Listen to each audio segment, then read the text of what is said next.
Bonjour Barbara Slavic. Bonjour. Vous êtes professeure en organisation et en gestion des ressources humaines et directrice académique du MSc in Fashion Management de l'IESEG School of Management. Alors, vous avez beaucoup travaillé sur le management de la créativité. Vous avez notamment publié un article de recherche récemment sur le sujet intitulé Managing Creativity, a Critical Examination, Synthesis and New Frontiers. Alors, pour commencer, c'est quoi au juste la créativité? Quelle est la définition que vous pouvez donner? Et oui, la créativité a été étudiée dans différentes disciplines, notamment la psychologie, la sociologie, l'économie, la gestion et sous différents angles. Elle a été définie de différentes manières. Plusieurs définitions ont souligné une vision de la créativité en tant que processus et d'autres en tant que résultat. Et donc les définitions qui sont basées sur les résultats soulignent que pour considérer par exemple une idée, un produit comme créatif, doit présenter plusieurs caractéristiques, par exemple nouveauté, originalité, utilité, adéquation au contexte organisationnel et reconnaissance publique aussi. Quand on regarde la créativité comme un processus, donc les définitions qui considèrent la créativité comme un processus, considèrent ou la créativité un processus cognitif individuel, d'imagination, de résolution des problèmes, d'invention, de découverte, des pensées divergentes, quand on parle de divergent thinking, ou comme un processus comportemental, d'engagement par exemple dans une tâche créative, ou autre vision des processus, c'est processus relationnel. Donc un processus, la créativité comme un processus d'interaction. Par exemple, il y a des définitions qui ont mis en évidence les pouvoirs créatifs de la collaboration et le fait que quand on a la créativité, c'est toujours un résultat d'équipe plutôt qu'une étincelle individuelle. Donc aussi, ce moment eureka ne se serait pas produit, par exemple, si Archimède n'avait pas passé plusieurs heures à discuter avec ses collègues mathématiciens et philosophes. Alors ça fait beaucoup de choses. Quelle définition retenir? Donc la définition la plus courante de la créativité qu'on utilise dans tous les domaines du management, de la gestion, dans les entreprises, c'est que la créativité, c'est la génération de quelque chose de nouveau, d'utile, d'original, qui crée de la valeur pour une organisation. Ça, c'est très important parce que la créativité, ça coûte cher.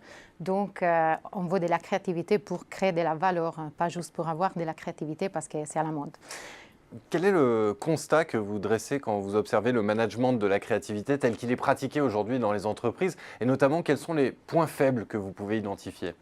Même si la créativité est clairement reconnue comme l'une des principales sources d'avantages concurrentiels des entreprises, peu de dirigeants veulent vraiment payer le prix de l'innovation, car encourager la créativité, c'est encourager les gens à ne pas suivre les règles de l'organisation, c'est encourager un peu la désobéissance, accueillir aussi des personnes ayant des compétences périphériques, suivre des projets concurrents en même temps au lieu de chercher à réduire les coûts et poursuivre l'efficacité.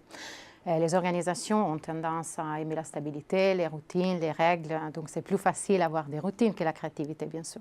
Et les erreurs typiques comprennent le fait de ne pas consacrer suffisamment de ressources à la créativité, d'essayer de contrôler les processus créatifs, c'est un processus créatif donc ne peut pas être contrôlé, de ne pas analyser les erreurs, de ne pas créer une culture où les gens peuvent faire des erreurs, expérimenter et d'exercer de la pression sur les résultats.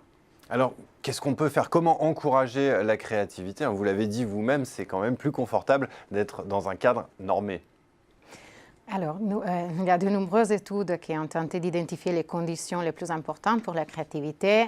Ils ont souligné par exemple les ressources suffisantes, compris le temps pour la créativité, encouragement du responsable, reconnaissance des nouvelles idées des employés par les responsables, par les managers, le soutien de la créativité par les plus hauts dirigeants, l'autonomie des employés, une structure organisationnelle qui ne soit pas hiérarchique et basée sur le travail en équipe, l'ouverture, l'esprit, un peu de flexibilité, de respect des opinions des managers et l'environnement physique. Quelles sont les bonnes pratiques, les réflexes que vous observez en entreprise et qui vous semblent être particulièrement efficaces? Si on regarde par exemple les pratiques des entreprises qu'on considère les plus créatives, par exemple Pixar, IDEO, Google, donc ceux qui sont très connus pour la créativité, les bonnes pratiques comprennent la capacité de rebondir après un échec, donner aux employés la permission de faire des erreurs, savoir choisir les bonnes personnes et gérer les talents créatifs, la capacité d'accepter les risques, encourager des relations de confiance et de respect, donc avoir une bonne communication, accepter, encourager les commentaires constructifs, des leaders qui sont capables de transformer la vision en directive claire, donner aussi aux gens des informations très claires et des objectifs, mais la liberté de décider comment les atteindre. La capacité d'analyser ses erreurs, donc savoir équilibrer les aspects positifs, négatifs, faire une réflexion sur les erreurs. Savoir raconter des histoires, l'aspect narratif c'est très important, des leaders qui transmettent leur enthousiasme aux employés, savoir trouver rapidement les faiblesses, c'est très important lors d'un cycle d'innovation afin de l'améliorer et corriger les faiblesses. Donc la mathématique d'innovation un peu dit que si l'entreprise veut plus de succès, alors doit être prête à accepter plus des échecs. Alors vous nous avez dit beaucoup de choses jusqu'à présent. Est-ce que pour résumer, on peut dire que finalement les personnes créatives, ce sont celles qui ont des idées, des nouvelles idées constamment, ou alors des personnes comme les artistes? Ben non, en fait, c'est qu'un mythe. C'est un mythe. La créativité est un muscle, une mentalité, donc tout le monde peut être créatif, ce n'est pas un trait.